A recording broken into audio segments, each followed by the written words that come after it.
Hi hello welcome back to our channel. ఎలా ఉన్నారు? అందరూ బాగున్నారా? మేమైతే చాలా బాగున్నామండి. మీరు ఎలా ఉన్నారో కామెంట్ బాక్స్లో నాకు కామెంట్ చేయండి. ఇవాళ అయితే నేను కోడిగుడ్డు మునక్కాయ పులుసుతో అయితే మేము ముందుకు వచ్చేసానండి. నా స్టైల్లో నేను ఎలా చేశానో చాలా సింపుల్గా ఈజీ ప్రాసెస్లో అయితే మీకు చూపించేస్తానండి. చూసేయండి. ఈ వీడియో అయితే స్కిప్ చేయొద్దండి. స్పెషల్గా అయితే చేస్తున్నానండి కోడిగుడ్డు మునక్కాయ పులుసు. అయితే ఎలా చేశానో ఈ వీడియోలో మీకు ఇప్పుడు చూపించేస్తాను, చూసేయండి. నేను ముందుగానే అయితే 2 టమాటోస్ అయితే ఇలా కట్ చేసి పెట్టుకున్నానండి. 2 ఆనియన్స్ తీసుకున్నాను. ఒక ఆనియన్ అయితే ఇలా పెద్ద పెద్ద ముక్కలుగా అండ్ ఇంకో ఆనియన్ని చిన్న చిన్న సైజులో ముక్కలుగా చేసి పెట్టుకున్నాను. కొంచెం కరివేపాకు కూడా తీసుకున్నానండి. 2 మునక్కాయలు అయితే ఇలా కట్ చేసి పెట్టుకున్నాను. ఒక పెద్ద నిమ్మకాయ సైజ్ అంతా చింతపండు అయితే తీసుకున్నానండి. బాగా వాష్ చేసుకొని ఇలా నానబెట్టుకొని జ్యూస్ అయితే తీసి పెట్టుకున్నాను. నేనైతే ఒక 6 కోడిగుడ్లు అయితే ఇలా బాయిల్ చేసుకొని పక్కన పెట్టుకున్నానండి. ఇప్పుడైతే స్టవ్ ఆన్ చేసుకొని ప్యాన్ పెట్టుకొని ఒక 3 టేబుల్ స్పూన్స్ అయితే ఆయిల్ వేసుకున్నానండి. ఆయిల్ కొంచెం హీట్ అయ్యాక ఆవాలు, జీలకర్ర, మెంతులు కూడా వేసేసుకున్నాను. ఇందులో అయితే నేను ముందుగా చిన్న ముక్కలుగా కట్ చేసుకున్న ఆనియన్స్ అయితే వేసుకొని బాగా ఫ్రై చేసుకున్నానండి.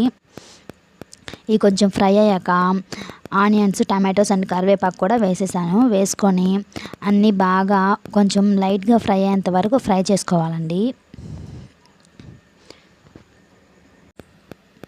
ఇవైతే ఇలా ఫ్రై అయ్యాక ఇందులో అయితే 1/2 స్పూన్ అయితే టర్మరిక్ పౌడర్ అయితే వేసుకుంటున్నాను అండి. వేసుకొని 1 స్పూన్ సాల్ట్ వేసుకుంటున్నాను. ఇవి 2 బాగా కలిసిపోయేంత వరకు అయితే మిక్స్ చేసుకోవాలి.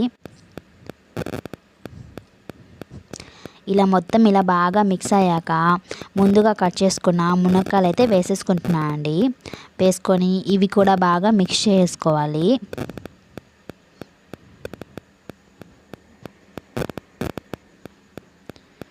ఇవి మొత్తం అయితే బాగా మిక్స్ చేసుకోవాలండి. ఇందులో అయితే ఇప్పుడు 2 స్పూన్స్ అయితే రెడ్ చిల్లీ పౌడర్ అయితే వేసుకుంటున్నానండి. వేసుకొని మొత్తం అయితే బాగా మిక్స్ చేసుకోవాలి. ఈ చిల్లీ పౌడర్ అంతా ఈ ముక్కలకు పట్టే విధంగా అయితే మిక్స్ చేసుకొని కాసేపు బాగా ఫ్రై చేసుకోవాలండి. ఇలా మొత్తం బాగా కలిపేసుకొని ప్లేట్తో కవర్ చేసుకొని ఫ్రై చేసుకున్నాక ఇందులో అయితే నేను చింతపండు జ్యూస్ అయితే మొత్తం అయితే వేసుకుంటున్నానండి. వేసుకొని కొంచెం కొంచెం మనము పులుపు సరిపోయేంత వరకు వాటర్ అయితే యాడ్ చేసుకుంటూ ఉండాలండి. మొత్తం జ్యూస్ పోసేసుకున్నాక మనం టేస్ట్ చూసుకొని salt and red chilli powder అయితే సరిపోకపోతే అయితే వేసుకోవచ్చండి. ఇప్పుడైతే కాసేపు ఇది బాగా బాయిల్ చేసుకోవాలండి. ముందుగా నేను బాయిల్ చేసుకున్న ఎగ్స్ అయితే చాకుతో ఘాట్లు పెట్టేసుకొని అయితే వేసేసుకుంటున్నానండి. అన్ని ఎగ్స్ అయితే వేసేసుకొని ఒక 10 to 15 మినిట్స్ దాకా అయితే ప్లేట్తో కవర్ చేసుకొని బాగా ఉడికించుకోవాలండి. నేను ఈ పులుసులో అయితే ఇంగువ పొడైతే వేస్తున్నానండి. ఈ ఇంగువ వేయడం వల్ల మనకి పులుసు అనేది చాలా టేస్టీనెస్ అయితే వస్తుందండి.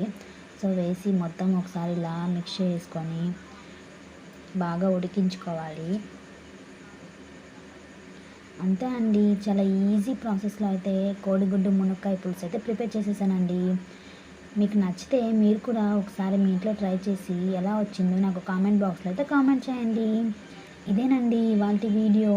మరో మంచి వీడియో అయితే మీ ముందుకు వచ్చేస్తానండి. మా వీడియో మీకు నచ్చితే లైక్ చేయండి, మన ఛానల్ని సబ్స్క్రైబ్ చేసుకోండి. Thank you for watching. Bye అండి.